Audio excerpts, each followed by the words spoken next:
Shaitan sets his throne on water. You know that hadith, right?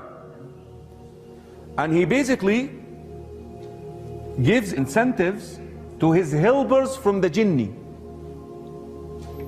Whoever does the best job today in misguiding Muslims, I will place the crown with my own hands on your head.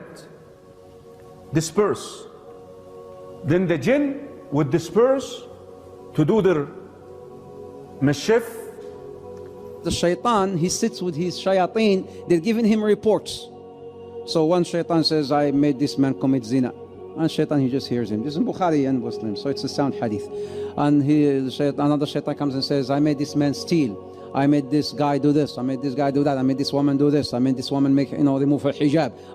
So they keep on, submitting their reports to him. And then one shaitan, one guy comes and say, I made one man separate from his wife. And he says, you're the man. Anta, come, anta. And then he will bring him and says, sit next to me. You're my beloved one.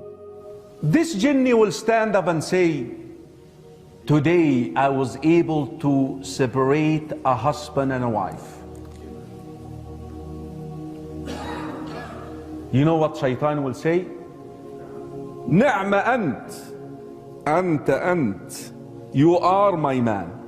Come out. And crowns him. Hadith Sahih Muslim, Hadith Jabir. Reflect upon this. Smoking weed is haram. Killing is haram. Adultery is haram. Name any sin you want. Divorce is not haram. Divorce is not haram. Why is he so excited? He's so happy about divorce. Why? Your enemy always likes to do what? Divide and conquer. Now he is able to divide the first unit in the community. Because look at your community. The community is made of what? Units. Imagine a wall, bricks. The family is the first brick in the community. The first unit. Becomes then easy to divide the community, divide a congregation. He has long-term plans.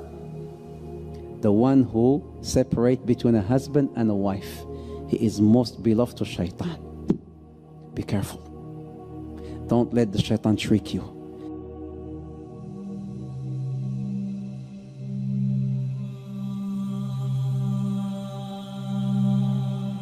Iblis' throne. So people have been talking about Iblis. Where is he? His throne.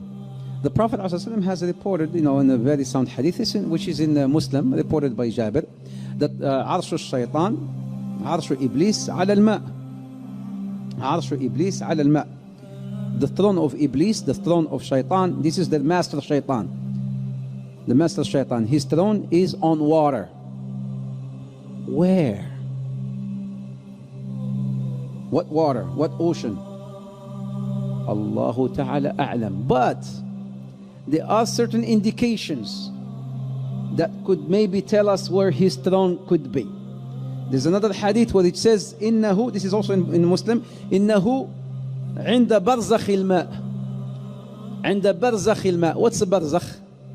A barzakh, it's like a partition. When you have the sweet water and the salty water, بينهما برزخ لا يبغيان, whereby the sweet water does not merge with the salty water. That's a barzakh. That's a partition.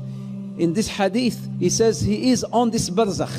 His throne is on this barzakh. His throne is on this barzakh, which is again somewhere in an ocean. But now, I want to bring something up here. Have you heard of the Triangle of Bermuda? What happens there? Something that nobody could still explain up till today. Flight 19. Have you heard of Flight 19? That disappeared. All these flights and ships that disappeared. The Tiger 1948. They got the black box. They hear the guy saying, I see something, I don't know what it is. And nobody could explain. I see something, I don't know what it is. And then they said, okay, we're sending help. It's been recorded. You can play it. You can find it on the internet. We're sending help. He said, okay. And then the guy comes back and he says, No, I cannot control the plane. I cannot control the plane. I don't know what's this. I don't know what it is. And then he goes back again and he says, don't send nobody. Don't send no one. Nobody can help. Don't send no one. And then he just, after some time, disappeared. It's not only one flight, but there's so many flights that disappeared and ships that disappeared off of this Bermuda. So some said, does that mean that maybe the throne of Shaitan is there? Allahu Ta'ala A'lam, but it could be.